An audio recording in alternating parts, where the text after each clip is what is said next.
Welcome to VERRA Nova, where we dive deep into the raw, unfiltered truth of history.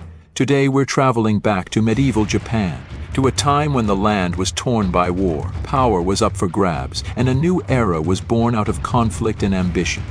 This is the story of Minamoto no Yoritomo, the man who rose from exile to become Japan's first shogun, reshaping the nation's future. This isn't just about battles, it's about strategy, betrayal, and a vision that would endure for centuries. So, buckle up, because this is history like you've never seen before. Before we dive into Yoritomo's rise, we need to understand the world he was born into. The 12th century was the final act of the Heian period, a golden age of courtly refinement where poetry, calligraphy, and intricate rituals ruled high society. The imperial court in Kyoto lived in luxury, isolated from the realities of the common people. But beneath the surface, Japan was changing. The elegant aristocracy relied on provincial warriors, the samurai, to maintain order. These warriors, once mere enforcers, were growing in power. As land disputes and political corruption spiraled out of control, the military elite saw an opportunity. The age of refined courtiers was ending. The age of warriors was about to begin. Enter Minamoto no Yoritomo. Born in 1147 into the prestigious Minamoto clan, Yoritomo's lineage was steeped in warfare. His family had long been rivals of the powerful Taira clan, a feud that would ignite one of Japan's most famous conflicts, the Genpei War. But Yoritomo's childhood was anything but privileged.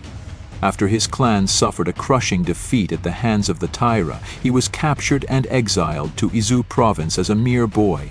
For 2 decades he lived under constant watch, biding his time. He was supposed to be forgotten. Instead, he was plotting. In 1180, the tides of fate shifted. A call to arms was issued against the Taira by Prince Mochihito, a member of the imperial family. Yoritomo seized the opportunity, rallying samurai across the country to his cause. But here's where Yoritomo's genius truly shined. He didn't just rely on brute force. He built alliances. He married into the influential Hojo clan, securing their support. His wife, Hojo Masako, wasn't just a political pawn. She would later become one of Japan's most formidable leaders. Unlike past warlords, Yoritomo didn't rush into battle recklessly. He let his cousins Yoshitsune and Noriori do most of the fighting while he consolidated power. When the final battle at Dan Noira in 1185 crushed the Taira for good, Yoritomo emerged not just as a warrior, but as Japan's unchallenged ruler. Victory wasn't enough. Yoritomo knew that military dominance could be fleeting unless it was cemented in law. In 1192, he convinced the emperor to grant him the title of Sei Taishogun, great general who subdues the barbarians. But unlike previous generals, he didn't rule from Kyoto. He built his power base in Kamakura, far from the imperial court, creating a new system of government, the shogunate. It wasn't just about ruling with a sword, it was about rewriting the rules of governance. The emperor remained a figurehead, while Yoritomo and his successors wielded real power. This marked the beginning of samurai rule, a system that would shape Japan for over 600 years. So, what was life like under the first shogunate? For the first time, Japan was ruled by warriors rather than aristocrats. The code of the samurai, Bushido, began to take shape, emphasizing loyalty, discipline, and honor. Zen Buddhism flourished, influencing not just warriors but also art, poetry, and architecture. The once extravagant Heian court culture was replaced by a harsher but more disciplined way of life. However, it wasn't all stability. Yoritomo's own rule faced internal strife. His younger brother, Yoshitsune, a brilliant general, was seen as a threat and was hunted down and killed. Even within his own family, power struggles were deadly. And yet, Yoritomo's legacy endured.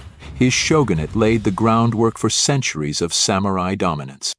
Minamoto no Yoritomo was more than just a warrior. He was a visionary who understood that true power required more than the battlefield. It required governance, alliances, and long-term strategy. His shogunate marked the beginning of Japan's medieval period, where samurai lords, daimyos, and their warriors would shape the nation's fate. Even today, Kamakura still bears the marks of his legacy. The great Buddha, the temples, the very streets that once bustled with samurai, all remnants of an era he set in motion. History has a habit of oversimplifying its figures. Some portray Yoritomo as a mere warlord, a man who won through bloodshed alone. But the truth? He was a master of political maneuvering, outsmarting his enemies at every turn. Without Yoritomo, Japan's history would have taken a completely different path. So there you have it, the rise of Japan's first shogun, Minamoto no Yoritomo, a tale of ambition, warfare, and governance that reshaped a nation. If you enjoyed this journey through history, don't forget to subscribe for more deep dives into the past. Drop your thoughts in the comments. What do you think about Yoritomo's legacy? Until next time, keep questioning, keep learning, and remember, history is always more than meets the eye. See you in the next video.